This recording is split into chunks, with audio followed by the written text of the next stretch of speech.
What's worth more than the GDP of Japan, moves faster than Apple or Microsoft, and powers the AI that's changing the world?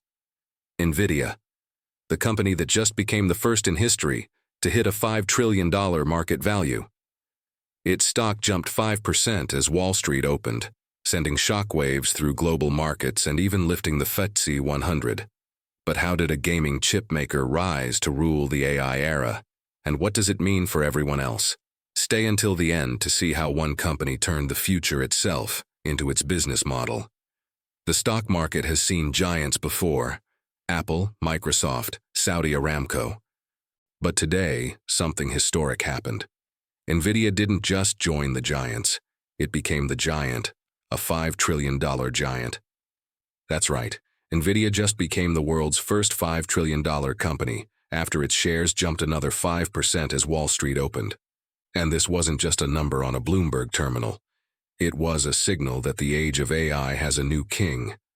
But how did a graphics card company once known for helping gamers build better rigs end up reshaping global finance, technology, and geopolitics, all in a single decade? And why does this milestone matter way beyond Wall Street? Stay till the end, because this story isn't just about a company. It's about how the world's obsession with AI turned silicon into gold. 25 years ago, Nvidia was the cool kid of gaming hardware, the company that gave computers their superpower to render pixels faster. Their chips were what made explosions in Call of Duty or reflections in GTA look real. But behind the gaming glory, Nvidia had quietly built something more important: a new kind of brain for machines. See, the same GPU that could draw a dragon in World of Warcraft could also train an algorithm to think.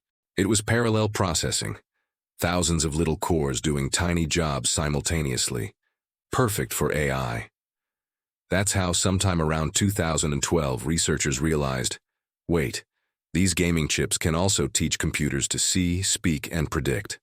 And just like that, Nvidia's destiny changed, from entertainment to intelligence, from pixels to perception.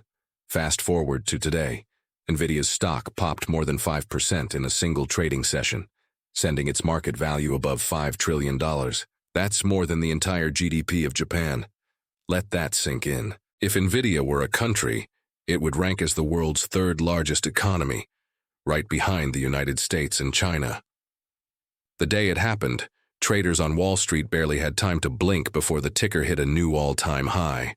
Screens glowed green, analysts scrambled, and one trader reportedly said, "It's the Nvidia market. Everything else is just scenery."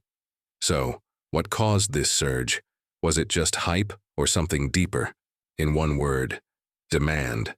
Nvidia makes the chips that power everything in artificial intelligence. From ChatGPT to self-driving cars, from image generators to medical scanners, all roads lead to Nvidia's silicon. Its flagship chips, like the H100 and B200 Blackwell, are sold out until next year. Data centers, cloud companies, even governments are placing billion-dollar orders just to get their hands on them. And here's a wild tidbit. Nvidia's customers include its biggest rivals: Microsoft, Amazon, Google, Meta. They're all fighting for the same GPUs.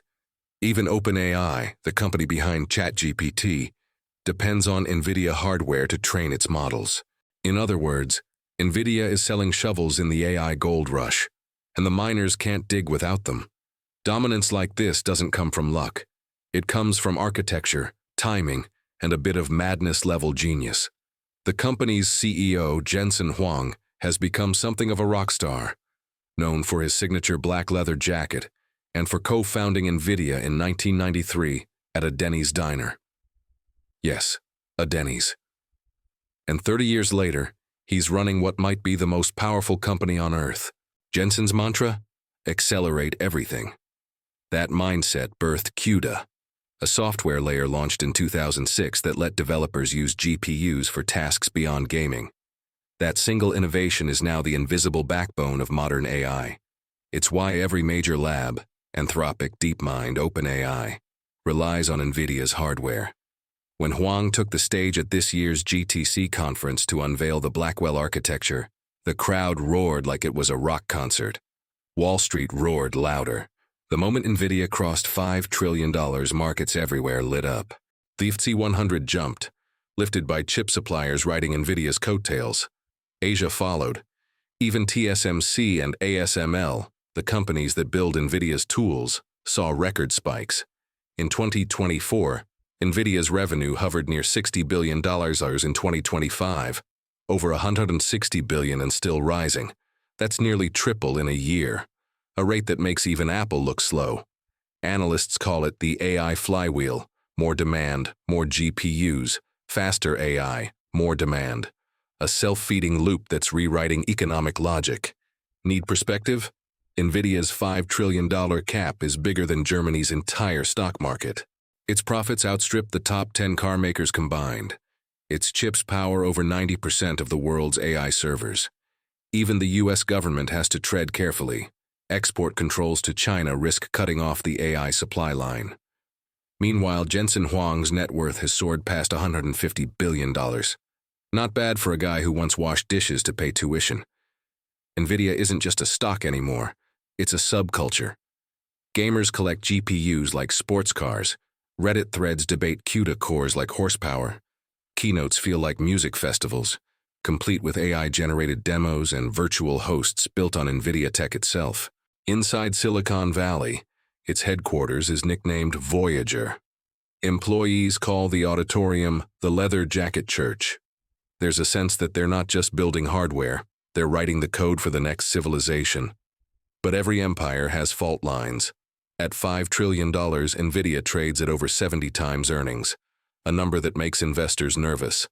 Any slowdown in AI adoption, export bans, or chip shortages could erase hundreds of billions overnight. Those who worked with him say he's obsessed with precision. Every slide font, every chip name, every stage entrance, rehearsed like Broadway. He sees Nvidia not just as a tech company, but as a performance. Maybe that's why the stock feels like a show too. Because every earnings call sounds like a plot twist. So here we are. The first $5 trillion company in history. Not a bank, not an oil giant, not even a smartphone maker. But a chip company that taught machines to think. Nvidia's story isn't just capitalism on steroids. It's a mirror showing where human ingenuity meets its own creation. The FTSE 100 rose, Wall Street cheered, and somewhere in California, a man in a leather jacket smiled, knowing the future now runs on his chips. The real question is no longer how high Nvidia can go. It's what happens when the machines it built start thinking faster than the market itself. If this story pulled you into the wild world of AI and money, hit like, tap subscribe, and share this video with someone who still thinks Nvidia just makes graphics cards. Because as of today, it makes history.